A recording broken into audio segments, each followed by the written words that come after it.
भारत जिसे त्योहारों का देश कहा जाता है, यहाँ पर अनेकों त्यौहार मनाए जाते हैं जिसकी कोई गिनती ही नहीं हो सकती। लेकिन फिर भी भारत के कई मुख्य त्योहारों में से एक त्यौहार है दिवाली का त्यौहार।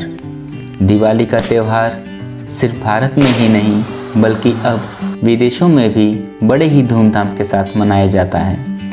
अलग अलग त्योहारों को मनाने के अलग अलग तरीके होते हैं, जैसे कि होली का त्यौहार रंगों के साथ, दशहरा का त्यौहार दुर्गा पूजा करके, वैसे ही दिवाली का त्यौहार भी दीपक जला के घर और मोहल्लों को रोशन करके और आतिशबाजियां करके मनाया जाता है। अलग अलग त्यौहार अलग अलग धार्मिक कहानियों से जुड़ी होती हैं और साथ ही अलग अलग रीति रिवाजों के साथ मनाई जाती हैं। ऐसे ही दिवाली युगों पुरानी सनातन संस्कृति की देन है और तब से ये वैसे ही चली आ रही है। हमें ये बताने की कोई ज़रूरत नहीं कि दिवाली क्यों मनाई जाती है। भगवान राम के इस जीवन गाथा के बारे में तो सभी जानते हैं कि भगवान राम 14 वर्ष का वनवास काटकर और रावण को मार कर जब अयोध्या लौटे थे तो उनके विजयी होने और अयोध्या वापस लौटने की खुशी में स्वागत के रूप में दिवाली का त्यौहार मनाया जाता है। लेकिन हम आज यहाँ कर रहे हैं एक अलग ही बात, एक छोटे से गांव की बात। जिस तरह से किसी त्यौहार को अलग अलग जगहों पर मनाने के तरीके भी अलग अलग होते हैं, वैसे ही इस गांव में भी दिवाली मनाई जाती है कुछ अलग तरीके से। तो चलिए सुनते हैं इस छोटे से गांव की प्यारी सी दिवाली की कहानी। ये कहानी है उत्तर प्रदेश के देवरिया जिले में स्थित एक छोटे से गांव बिशुनपुर कला की। यहाँ दिवाली बड़े ही धूमधाम से तथा बड़े ही रोचक ढंग से मनाई जाती है।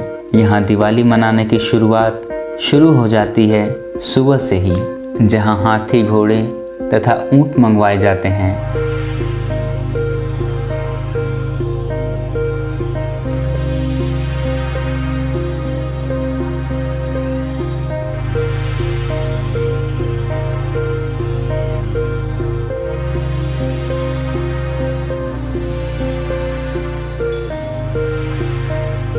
और राम लक्ष्मण सीता हनुमान लव कुश इत्यादि कुछ विशेष लोग इन लोगों के चरित्र को धारण करते हैं और हाथियों पर बैठकर गांव से निकल जाते हैं रामायण की कहानी को नाटकीय रूप में दोहराने, ढोल नगाड़े और बाजों के साथ। और इनके साथ चलती है आसपास के दूर दूर तक के गाँवों के भीड़ का सैलाब। और ये कुछ विशेष जगहों का चक्कर लगाकर ये जाते हैं गांव के एक प्राथमिक विद्यालय में, जहां शुरू होती है एक छोटी सी रामायण नाटकीय रूप में।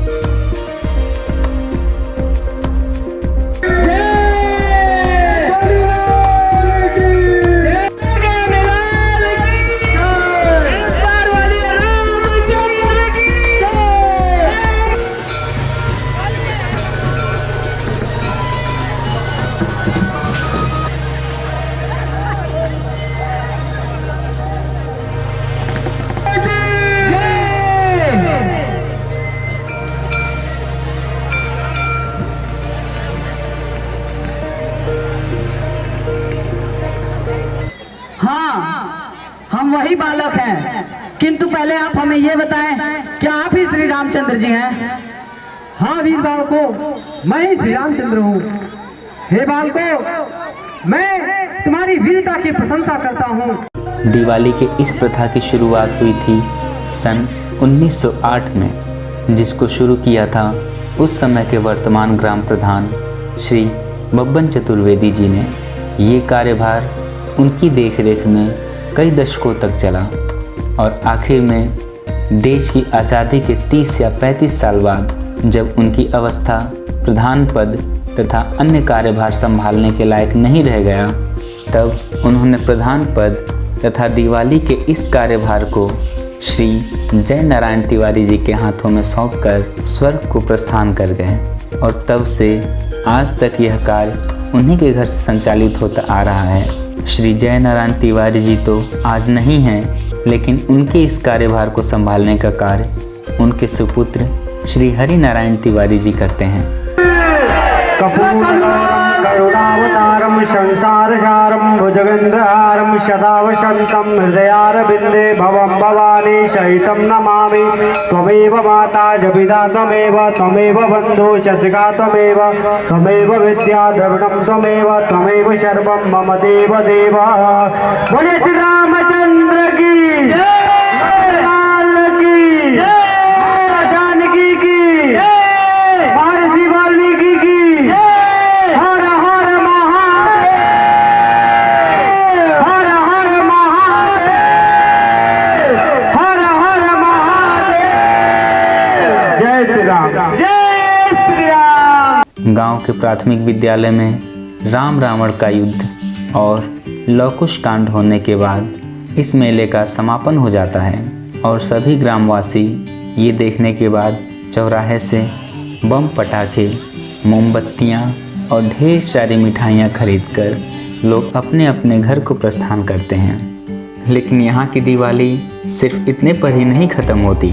मेला घूमने के बाद घर जाने पर शुरू होती है असली दिवाली का काम, दीप जलाने का।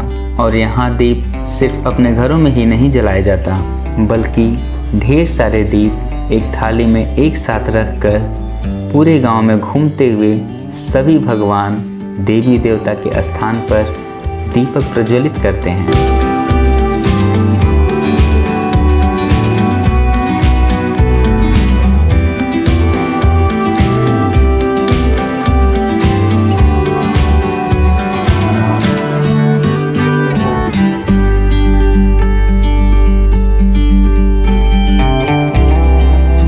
और हर जगह दीप जलाने के बाद नंबर आता है आतिशबाजी की, बम और पटाखे फोड़ने की।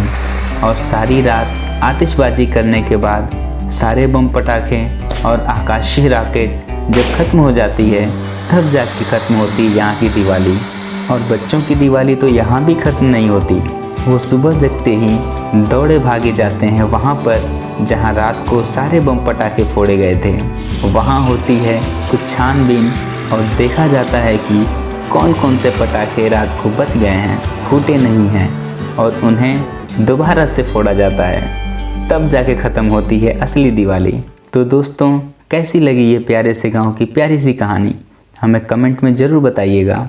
और अगर आप चैनल पर नए हैं तो चैनल को सब्सक्राइब करना बिल्कुल ना भूलिएगा।